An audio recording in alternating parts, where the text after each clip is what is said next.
Hello friends, welcome ವೃಂದಾವನ nursery.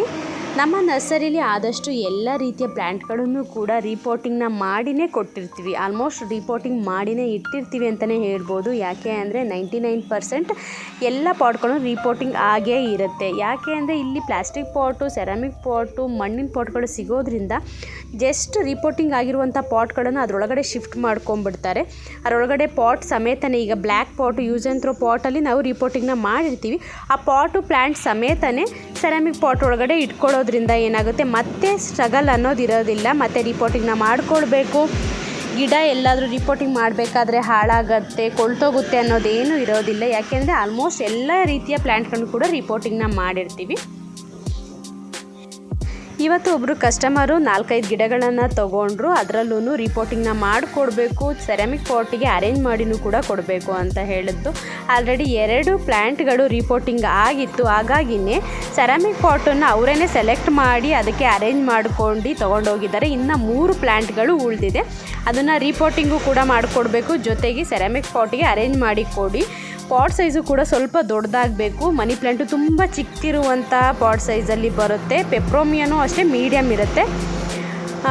ಆಂಥೋರಿಯಮ್ಮು ಅಷ್ಟೇ ಸಾಧಾರಣ ಒಂದು 5 ಇಂಚಿನ ಪಾಟ್ ಸೈಜಲ್ಲಿ ಇರೋದ್ರಿಂದ ಸ್ವಲ್ಪ ಪಾಟ್ ಸೈಜು ಒಂದು 2-2 ಇಂಚಷ್ಟು, 3 ಗಿಡಕ್ಕೂ 1-2 ಇಂಚಷ್ಟು ಜಾಸ್ತಿ ಮಾಡಿ ಅಂತ ಹೇಳಿದ್ರು. ಹಾಗಾಗಿನೇ ರೀಪೋಟಿಂಗಿಗೆ 1-2 ಇಂಚಿನಷ್ಟು ಪಾಟ್ ಸೈಜನ್ನು ದೊಡ್ಡದಾಗಿ ತೊಗೊಳ್ತಾ ಇದ್ದೀನಿ.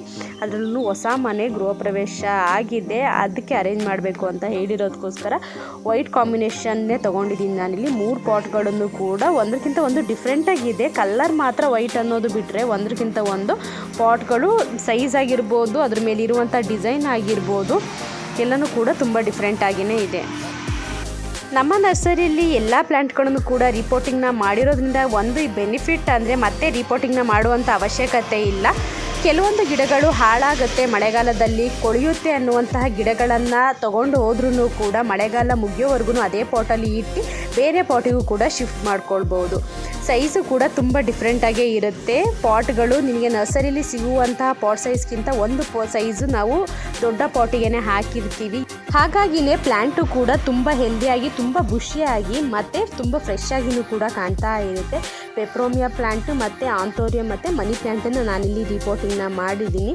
ಎಷ್ಟು ವ್ಯತ್ಯಾಸ ಕಾಣ್ತದೆ ಅಂತಲೂ ಕೂಡ ನೋಡ್ಬೋದು. ಚಿಕ್ಕ ಪಾಟ್ ಸೈಜಲ್ಲಿ ಇದ್ದಾಗ ಪ್ಲ್ಯಾಂಟ್ ಯಾವ ರೀತಿ ಕಾಣುತ್ತೆ, ಪಾಟ್ ಸೈಜ್ ಅದೇ ಸ್ವಲ್ಪ ದೊಡ್ಡದಾದಾಗ ಯಾವ ರೀತಿ ಕಾಣುತ್ತೆ ಅಂತಲೂ ನೋಡ್ಬೋದು.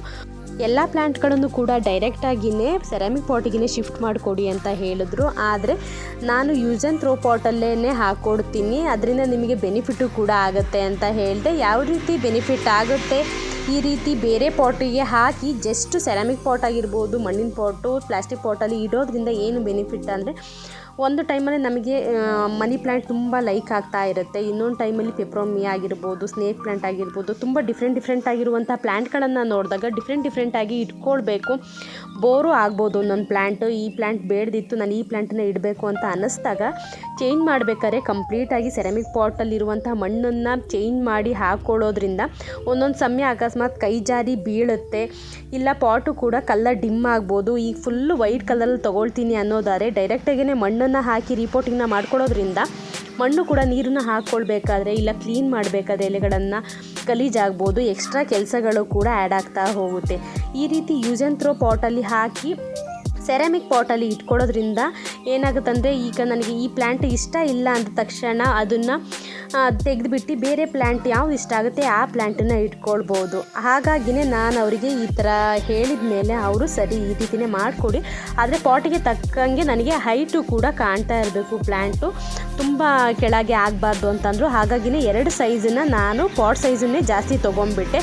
ಹಾಗಾಗಿನೇ ಪಾಟಿಗೂ ಕೂಡ ಕರೆಕ್ಟಾಗಿ ಕೂರಿತು. ರೀಪೋಟಿಂಗ್ ಅವೈಲೇಬಲ್ ಜೊತೆಗೇ ನಿಮ್ಮ ಹತ್ರ ಪಾಟ್ಗಳಿದೆ, ಪ್ಲ್ಯಾಂಟ್ಗಳನ್ನು ಮಾತ್ರ ಅರೇಂಜ್ ಮಾಡಿ ಕೊಡಬೇಕು ಅಂದರೆ ಅದನ್ನು ಕೂಡ ಮಾಡಿಕೊಡ್ತೀವಿ.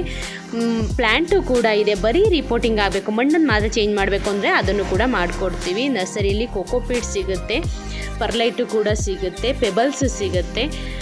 ಗಿಡಕ್ಕೆ ಬೇಕಾಗಿರುವಂಥ ಫರ್ಟಿಲೈಸರ್ ಆಗಿರ್ಬೋದು, ಸ್ಪ್ರೇಗಳಾಗಿರ್ಬೋದು, ಸೆರಾಮಿಕ್ ಪಾಟ್ಗಳು, ಪ್ಲಾಸ್ಟಿಕ್ ಪಾಟ್ಗಳು, ಮಣ್ಣಲ್ಲೂ ಕೂಡ ಪ್ಲ್ಯಾಂಟ್ಗಳನ್ನು ಹಾಕುವಂಥ ಮಣ್ಣಿನ ಪಾಟ್ಗಳು ಕೂಡ ಇದೆ, ಡೆಕೋರೇಟ್ ಮಣ್ಣಿನ ಪಾಟ್ಗಳು ಕೂಡ ಸಿಗುತ್ತೆ, ಗ್ಲಾಸಿನ ಪಾಟು ಕೂಡ ಸಿಗುತ್ತೆ, ವಾಸ್ಗಳು ಕೂಡ ಸಿಗುತ್ತೆ. ಮಣ್ಣನ್ನು ಕೂಡ ಕೊಡ್ತಿರೋದ್ರಿಂದ ನಾನೇ ರಿಪೋರ್ಟಿಂಗ್ನ ಮಾಡ್ಕೊಳ್ತೀನಿ. ನನಗೆ ಮಣ್ಣು ಬೇಕು ಅಂದರೆ ಮಣ್ಣು ಕೂಡ ಕೊಡ್ತಾ ಇದ್ದೀವಿ. ಟೋಟಲ್ ಆಗಿ ಪ್ಲ್ಯಾಂಟಿಗೆ ಏನೇನು ಅವಶ್ಯಕತೆ ಇದೆ ಎಲ್ಲನೂ ಕೂಡ ನಮ್ಮ ನರ್ಸರಿಯಲ್ಲಿ ಅವೈಲಬಲ್ ಇದೆ. ಆದರೆ ಮಣ್ಣನ್ನು ತೊಗೊಂಡೋಗ್ಬೇಕಾದ್ರೆ ನೀವೇನೇ ಬ್ಯಾಗ್ಗಳನ್ನು ತರಬೇಕು. ಅದು ಒಂದು ಬಿಟ್ಟರೆ ಪ್ಲ್ಯಾಂಟ್ಗಳಿಗಾಗಿರ್ಬೋದು ಪಾಟ್ಗಳಿಗೆಲ್ಲ ನಾವೇನೇ ಬಾಕ್ಸ್ಗಳಾಗಿರ್ಬೋದು ಬ್ಯಾಗ್ಗಳನ್ನು ಕೊಡ್ತೀವಿ. ಮಣ್ಣಿಗೆ ಮಾತ್ರ ಬ್ಯಾಗ್ಗಳನ್ನು ಕ್ಯಾರಿ ಮಾಡಬೇಕಾಗತ್ತೆ ನೀವೇನೇ. ಕೋಕೋಪೀಟಲ್ಲೂ 2 ವೆರೈಟಿ ಕೋಕೋಪೀಟು ಕೂಡ ಸಿಗುತ್ತೆ. ಪ್ಲೈನ್ ಇರುವಂತಹ ಕೋಕೋಪೀಟು ಜೊತೆಗೆ ಕೋಕೋಪೀಟಿಗೆ ಪರ್ಲೈಟ್ ಮಿಕ್ಸ್ ಇರುವಂಥದ್ದು ಕೂಡ ಸಿಗುತ್ತೆ.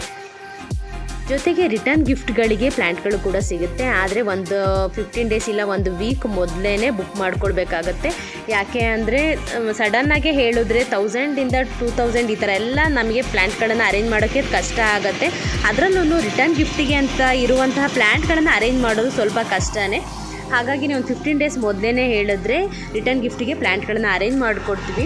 ಅದ್ರ ಜೊತೆಗೆ ತುಂಬ ಆರ್ಡ್ರ್ಗಳು ಯಾವ ಥರ ಬರುತ್ತೆ ಅಂದರೆ ಪ್ಲ್ಯಾಂಟ್ಗಳನ್ನು ಒಂದು ಸೆರಾಮಿಕ್ ಪಾಟಿಗೆ ಪುಟ್ಟ ಸೆರಾಮಿಕ್ ಪಾಟಿಗೆ ಅರೇಂಜ್ ಮಾಡಿ ಕೊಡಬೇಕು. ಒಂದು 200 400 ಈ ಥರ 500 ಈಗ ಬರ್ತಿರೋದು.